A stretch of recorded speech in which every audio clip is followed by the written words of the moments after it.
अस्सलाम वालेकुम जी बच्चों, आज का हमारा लेक्चर है जी select case structure. Select case structure, select case से क्या मुराद है ये हम आज पढ़ेंगे। तो थोड़ा सा मैं ज़रा आपको उस एनवायरनमेंट में ज़रा थोड़ा सा दिखा दूँ कि कैसे मतलब क्या चीज़ है ये पहले, ठीक है, उसका स्केच कैसा होगा। देखो बेटा, हमने इससे पहले पढ़ा था, ठीक है, कि हम इस्तेमाल करते थे, एक चॉइस थी, दो चॉइस थी, दो से ज़्यादा भी थी। मसलन हमने पहले इफ़ देन पढ़ा, इफ़ देन एल्स पढ़ा, एक्सटेंडेड इफ़ पढ़ा, नेस्टेड भी पढ़ा। अब ठीक है, जब हमारे पास दो या ज़्यादा चॉइस हैं, ठीक है, और हमने फ्लेक्सिबल तरीके से किसी मसले को हल करना है, तो उसका तरीक़ाकार कौन सा है जी? सिलेक्ट केस स्ट्रक्चर है। इसके ज़रिए आप, ठीक है, किसी भी प्रॉब्लम को हल कर सकते हैं आसानी के साथ, ठीक है। जब आपके पास बहुत सारी चॉइस हों और आप उसी एक पे अमल करना चाहते हों, तो तब आप इसको इस्तेमाल करते हैं, ठीक है। तो इसमें सबसे पहले ज़रा मैं आपको इसका ज़रा सिंटैक्स समझा देता हूँ।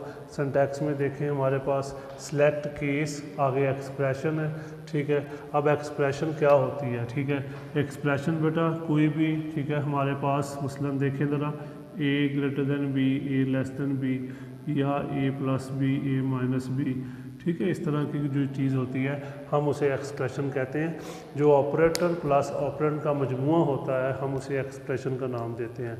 उसमें केस वैल्यू आ जाती है और फिर स्टेटमेंट आती है, फिर केस वैल्यू, फिर स्टेटमेंट है, ठीक है। अब यहाँ पे देखें, इस एक्सप्रेशन को आपने इस केस वैल्यू से मैच करना होता है, ठीक है। यानी एक्सप्रेशन, ठीक है, और इसको अपने बराबर किसके रखना है? केस वैल्यू के, ठीक है। इसको चेक करना है आपने, अगर ये ठीक है, ट्रू हो जाती है, ठीक है, तो ये इसके साथ देखें, आपको नज़र आ रही है स्टेटमेंट, इसके ऊपर अमल हो जाएगा। मसलन केस वैल्यू 1 है, केस वैल्यू 2 है, ठीक है, 3 है, ठीक है, जितनी भी हैं, तो उसको आपने केस वैल्यू को हर दफ़ा किससे मैच करना है? एक्सप्रेशन के साथ मैच करना है। जहाँ पे केस वैल्यू जो है वो एक्सप्रेशन से मैच हो जाएगी, उसके साथ जो कॉरस्पॉन्डिंग स्टेटमेंट होगी उसके ऊपर अमल हो जाएगा, ठीक है। ये तरीक़ाकार सिलेक्ट केस स्ट्रक्चर होता है। अब 100 अंक चलता रहेगा, लेकिन वो कहता है नीचे इसने एक और ऑप्शन दिया है, अगर आप जो रेंज आप बता रहे हैं आप उसमें इनपुट नहीं करते, तो फिर उसके लिए वो क्या यूज़ करेगा? ठीक है, केस एल्स यूज़ करेगा, ठीक है, केस एल्स। मसलन ऊपर वाला किसी पे अमल नहीं हुआ, कोई भी ट्रू नहीं हुआ, तो फिर लास्ट पे लिखा होगा केस एल्स। यहाँ पे इसके साथ एक स्टेटमेंट होगी, उसके ऊपर अमल हो जाएगा, ठीक है।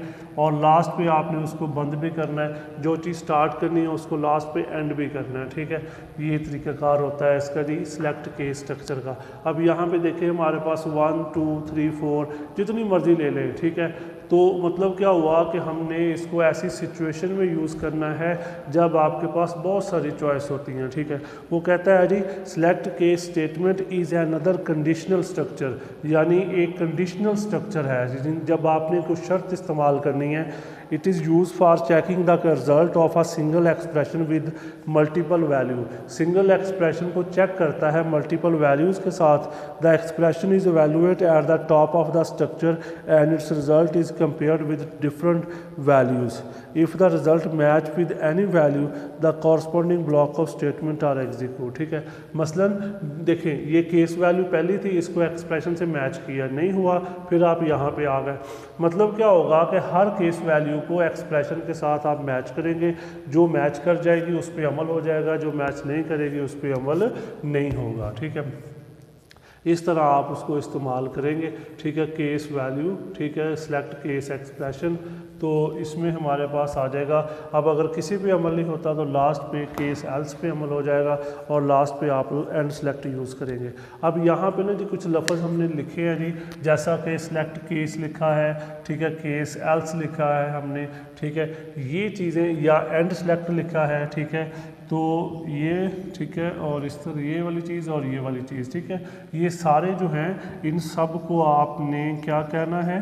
कीवर्ड्स कहना है। ये क्या है जी? कीवर्ड्स हैं। कीवर्ड्स वो अल्फाज होते हैं जिनका विजुअल बेसिक में मखसूस मतलब होता है, यानी डेवलपर ने, लैंग्वेज बनाने वाले ने जो मकसद बयान कर दिया उस मकसद को हम क्या नाम देते हैं, यानी कीवर्ड्स कहते हैं। ठीक है, तो इसमें ठीक है वही चीज़ जिस जो मतलब इसने डिफ़ाइन किया होगा वही आएगा, इसके अलावा वो किसी और मीनिंग को डिस्क्राइब नहीं करेगा। ठीक है, ये चीज़ आपने ठीक है जहन में रखनी है। तो ये तमाम तीनों अल्फाज जो हैं ये सर क्या कहलाएंगे, ये कीवर्ड्स कहलाएंगे। अब इसी चीज़ को समझने के लिए यहाँ पे एक प्रोग्राम भी मैंने लिखा है, ज़रा देखें। आपसे मसलन एक प्रोग्राम मतलब आप मसलन हमारे पास ये गिनती है 1 2 3 4 5।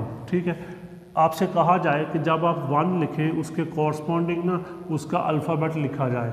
ठीक है, ये चीज़ जब आपने लिखनी है तो उसके लिए क्या तरीक़ाकार होगा। देखिए जी, सबसे पहले आपने ले लिया dim n as integer, n को आपने ले लिया इंटीजर के तौर पे, उसके बाद एन इनपुट किया, मतलब टेक्स्ट 1 डॉट टेक्स्ट, यानी ठीक है जिसमें हमने इनपुट करना है वो आ जाएगा हमारे पास। उसके बाद हमने देखिए यहाँ पे सिलेक्ट केस।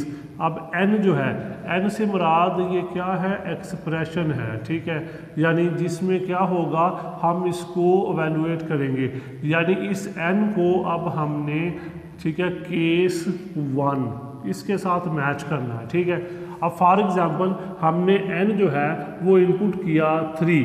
ठीक है, अब 3 इक्वल टू 1 आ जाएगा। ठीक है, उस मतलब मैच नहीं हो रहा, इसका मतलब है इस पे अमल नहीं हुआ। फिर 3 इज इक्वल टू 2 आ जाएगा, इस पे अमल नहीं होगा। ठीक है, यानी ये भी मैच नहीं हुआ। फिर इसके बाद 3 इज इक्वल टू 3। ठीक है, अब यहाँ पे आ गए आप लोग, अब ये मैच हो गया, इसका मतलब है कि अब हमने किस पे अमल किया, यानी जब हमने 3 किया तो उसका अल्फ़ाबेट कौन सा लिखा जाएगा, 3 लिखा जाएगा। ठीक है, तो ये चीज़ होती है हमारे पास, यानी इस तरह कि जब आपके पास चॉइस ज़्यादा हो और आपने एक पे अमल करना होता है तो तब आप सेलेक्ट केस इस्तेमाल करते हैं। ठीक है, इसके लिए हमारे पास आता है जी केस। अब फॉर एग्ज़ाम्पल ठीक है आपने इनपुट किया था 3, लेकिन आप इनपुट कर देते हैं जी 7। ठीक है, अब क्या होगा, 7 को पहले वो 1 से मैच करेगा, फिर 2 से करेगा, फिर 3 से, इसी तरह सो ऑन वो आगे चलता जाएगा। ठीक है, अब कहीं भी मैच नहीं हुआ। ठीक है, फिर क्या होगा, फिर हम अमल करेंगे केस एल्स पे। वहाँ क्या लिखा हुआ है, आउट ऑफ रेंज, यानी उसके ऊपर अमल नहीं हुआ तो फिर वहाँ पे स्क्रीन पे लिख के आ जाएगा आउट ऑफ रेंज, यानी जो डिजिट आपने लिखा है वो किसी के साथ भी मैच नहीं कर रहा, इसलिए स्क्रीन पे लिख के आ जाएगा आउट ऑफ रेंज, यानी कि आपने जो इनपुट किया है वो डिजिट जो है वो किसी भी एक्सप्रेशन के साथ मैच नहीं हुआ, इस वजह से वो उसको ठीक है आगे अमल नहीं करेगा।